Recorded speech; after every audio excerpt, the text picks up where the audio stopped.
Good day class, this is Manuel Aceves and this is my video blog for Project 9. Okay, so the first excerpt I read was called Stolen Pieces, and this relates the story of the thefts by the mates of important pieces of art they stole from museums. I believe that the main point or question that arises from this reading is about the intrinsic values that the time, epoch, and culture during which a piece of art is examined can vary the meaning or value of art. Now, do I think art increases its value as it shows its history?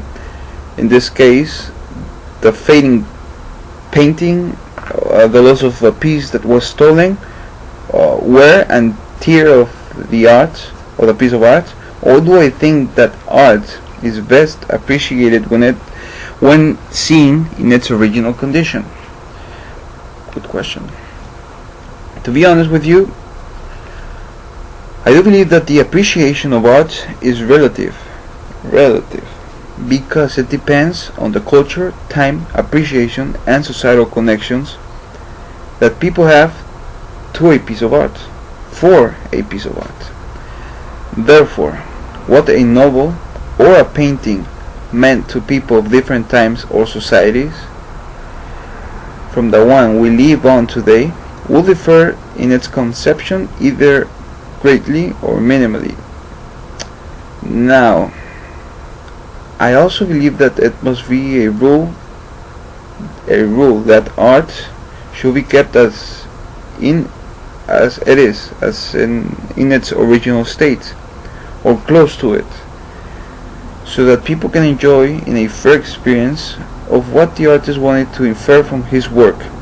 In brief, art should be kept in its original form for the intent of preserving the original meaning and the history of the work of art.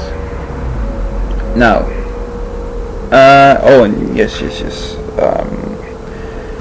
just wanted to say this. And with respect to what the mates did to the pieces of art from other artists by stealing them, or by stealing some parts of the art of other artists, I just didn't like that. I find that to be a very rude thing to do. Now, the second excerpt was called, I believe it was called Darko Maver, Art, Death, and Myth Making. And this excerpt shows the existence, and now this excerpt is about Darko Maver's and how his existence raises concerns about the media censorship to real life experiences. What was the dark twist behind Darko Maver's art? Well, there is a sentence in this reading that embodies Maver's art symbolism for his time and, well, his culture and society. And it reads, as Darko Maver reminds us that while artists are making shocking artwork absorbed by the market, real violence is being perpetrated and ignored by a media anesthetized world. So what this means? Well, according to me, this is just another way to say that what is real to me and what is acceptable also has its roots, or has some part of its roots, in what the media wants me to believe is real and acceptable. And this is true for everyone else. And this is what the mates wanted to convey. Now, the following reading was Eurolywood, or that's how you say it, and this just explains how the fake advertised movie United We Stand came into life, and the plot, and pretty much how they made it. And now next we have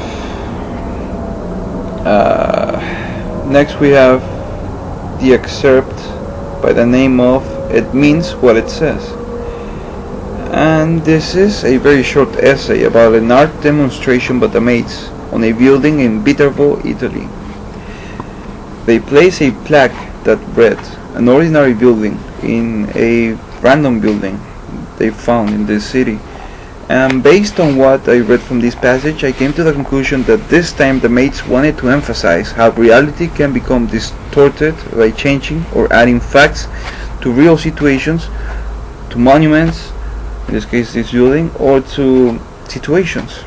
By this I mean to say that the mates believe that as long as no one else knows the truth about an event, a monument, or a situation, and only one knows it, one is able to forge, distort realities or fake facts, and to make others believe them by just relating the sequence of events just as we want them to be believed.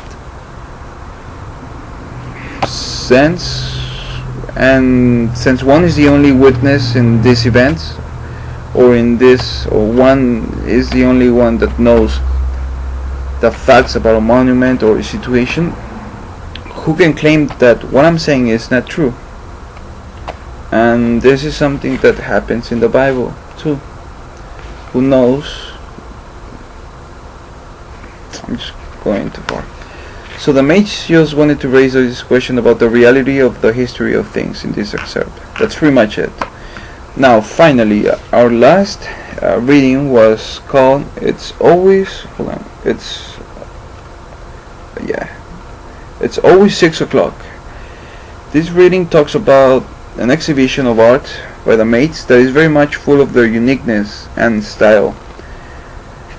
Pretty much they plagiarize, or they play with made up fiction characters. The purpose of this work is to transmit the idea that fictional characters can do things outside their realm. To be honest with you, I don't seem to get the themes or meanings of this exhibition. There was a sentence in the reading that stated that culture can die when it's frozen into a cliché.